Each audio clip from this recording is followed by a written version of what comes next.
Rutherford Issues with Bryan Barrett on FM 101.9 and AM 1450 Murfreesboro, FM 100.5 Smyrna. Listen and watch at WGNSradio.com. Our program today is brought to you in part by Middle Tennessee Electric. Lights, wrapping paper piles, and cozy homes a-glowing. That's MTE, making every moment bright this season. More than electricity, it's good energy from Middle Tennessee Electric. Kind of getting into the holiday season here, and you're very Christmassy today, Dawn. I'm trying. Dawn Roberts joining us from the Beesley Animal Clinic and Beesley Animal Foundation, Executive Director.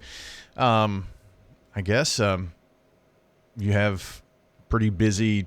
Well, it's always busy at your place. Is there ever a downtime? Not usually. No.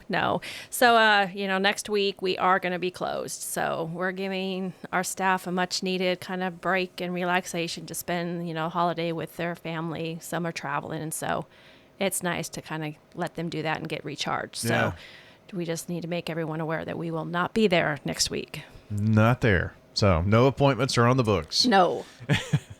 You're a little excited about that, I guess, right? Yes. And so is everybody. Yes, I think everyone's looking forward to it. It's been a busy year. Yeah, I would think if you looked over your numbers year after year after year, you see a steady increase too. We do. Yes, absolutely. Yep. It's it's great for us. It's spay and neuter is happening, so that's great. But it's times are tough, so we're just here for preventative, and that's the best way to keep a dog healthy or a cat healthy. So, but yeah, it's I guess there's more. We see puppies and kittens all the time, so more people are getting puppies and kittens. So yeah, I hear that there's been just a huge increase in the number of people who have cats. Yeah, just because we are growing into a community that is more apartment and condo living, and without yard space and things like that, it's a little easier. Well, that's great. I mean, there's so many, we've got some great cat rescues in our area too. So they work really hard, and, a lot of them try to get cats from the outdoors, and a lot of them can be rehabbed to be domesticated cats. So it's good to hear that people, sometimes everyone overlooks the need of these outdoor cats, and cats in general. So, and plus, there's just tons of people moving into the area. So with more people come more pets. So, yeah. Well, I hope that maybe that's their first look if they're looking for a new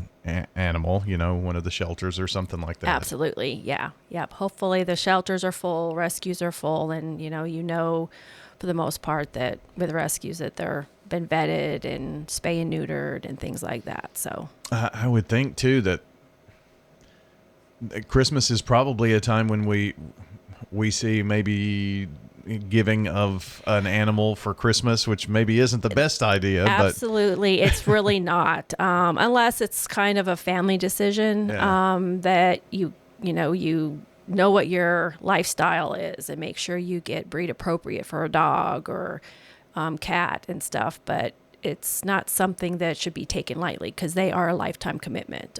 It's not something that you can just get and then you get through the puppy phase and you no longer want an older dog. So, I mean, it really does need to be a decision based on the family. Go to the shelter, go to a rescue, meet the animal. If you have other animals, make sure you introduce them. But certainly it's not just something that you just go to the store and say, okay, I want this game. It's much more thought needs to be taken into gifting a pet for Christmas. Well, you have to think, kids are out of school, and so, you've got a couple of weeks, and that keeps the kids busy. But then what happens when everybody goes to work and back to school? Exactly right. Yeah.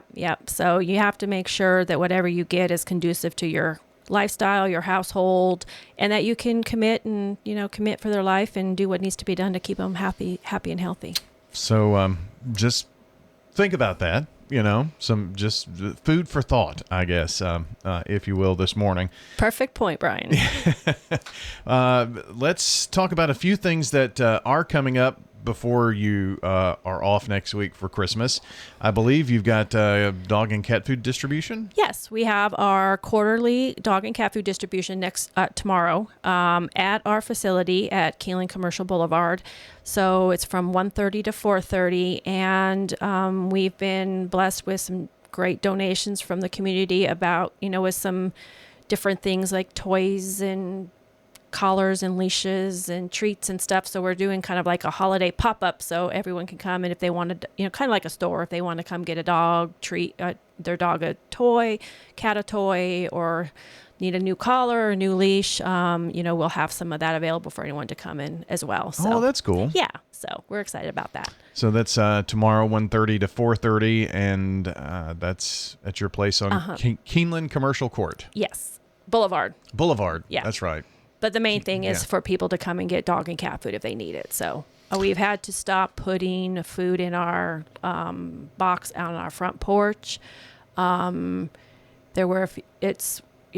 kind of wanted to do one bag per person. There was a few people in our area that was kind of taking more than what might be acceptable and leaving nothing for somebody else. So unfortunately, we've had to stop putting the food out there. So man, and you had such a great way to distribute that, and the little paper box and all that. Yeah. So the microchips the scanner's still there though. So okay, so it is in there. Yes, yeah, it's there. Yeah.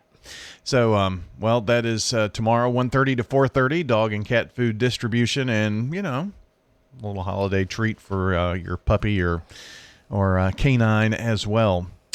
We've got Dawn Roberts joining us, the Beesley Animal Clinic and Beesley Animal Foundation joining here today. And one other point, I know we're going to talk some holiday safety tips as well, but this is a time of the year where people may be considering an end-of-the-year gift, or for tax purposes need to do that. And Beesley Animal Clinic and Foundation, I'm sure you would certainly absolutely like to have a gift like that. Yeah, absolutely. Yeah. I mean, and there's so many good charities too, but yeah, sure. Absolutely. It's a great way to support Beesley Animal Foundation. If you are 70 and a half and you have an IRA, you have to do the required minimum distribution. You can certainly do that directly to Beesley, and then that doesn't count into your income for the year. So you get a tax break that way. Yeah. Some people give us stock, so kind of get a deduction that way. So I know, every little bit helps, and, you just have to be creative, and there's ways that anyone can give something if they want to. So. Absolutely. So just consider that if that's something that you've got going on, and the great work that Beesley does here in town. We are at the holiday time, and so this means there are strange people around, there are strange things around, there are things for our dogs and cats to get into. Right. Yeah. So you kind of like have to baby proof, but have it be dog and cat proof. Certainly, Christmas trees are things hanging from them, the glass ornaments, the tinsel, things like the lights. Certainly you got to keep a really close eye on that your dog or cat doesn't get a hold of that, because that can cause, mostly like digestive issues and things like that. And then, some flowers like your mistletoe, your hollies, your lilies, they're poisonous as well, toxic to your pets. So, I know people like to be festive and decorate and everything. Just kind of keep an eye on, maybe put it away up where, cats seem to get anywhere. So just kind of have an idea of how you can kind of keep those, as far away from possible as the dogs and cats could get into. So yeah, another that I remember, I think we've talked about it at least, but poinsettias too. Yes. They're not good for animals. Absolutely not. No. Yeah. So like mistletoe, holly, poinsettias, lilies, and those are the main ones that you see around the holidays. So yeah. So, and that tinsel, it may look nice on the tree, but I guess if it's something that maybe you think that a baby could get into, well, your dog or cat will. Absolutely. Yeah. And, it's little tinsel, they can eat it, and it, you might think it's just a small piece of foil or whatever it's made out of, but it can easily cause an obstruction pretty quickly, especially in a cat. So.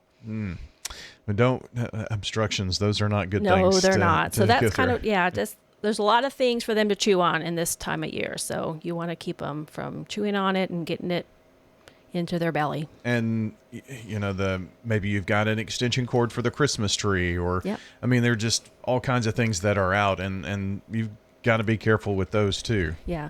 If it's like horses, if they're something that can hurt them, they're going to find it. So you kind of have to have that mentality with dogs and cats as well. Yeah. So you can be if there's something that can hurt them, they'll probably find it attractive. So, and I did this without thinking, obviously, but we put the gifts under the tree, and if there's anything, even though that it's wrapped, it's not like the dogs can't smell really well. Absolutely. So think about if there's anything with food or candy that you've wrapped for as a gift and it goes under the tree, just know they're probably going to get into it. Oh yeah, I learned the hard way. Did you? Yeah. So he destroyed the box and got into the chocolate. So yeah, that's leading into food that you have to be really careful this time of year. It's chocolate, caffeine. You serve a lot of food, the grapes, make sure that they don't get access to any of your uncooked meat that you haven't cooked yet for your dinner, or eggs or bones. I mean, bones, you have to be really careful with bones with the dogs and stuff. So, and people sometimes want to give their dog the chicken bones or whatnot after they cook a chicken or whatnot. Anything you give your dog to eat, just kind of make sure that you're monitoring it so that if there is an issue, you can quickly address it. So, yeah. And sweets. I mean, xylitol is really bad. So just make sure if you're cooking with sweets or anything that does not appear in your recipe. Now, you mentioned chocolate a minute ago, and what I had under the tree were chocolate-covered cherries because that's what my wife likes. And one year came home from work and they had destroyed the box for sure. Yeah. And eaten every one of them. Oh my goodness. Was everything okay? Yeah. Good. They were all okay. But luckily those are only kind of like dipped in chocolate. Right. But yeah. There's a lot of chocolate candies and stuff around this holiday. So, just be careful and be put on our Facebook page all of the cancer you shouldn't feed your pets and treats and stuff, and then what's kind of good for them. So they can refer to that on our Facebook page.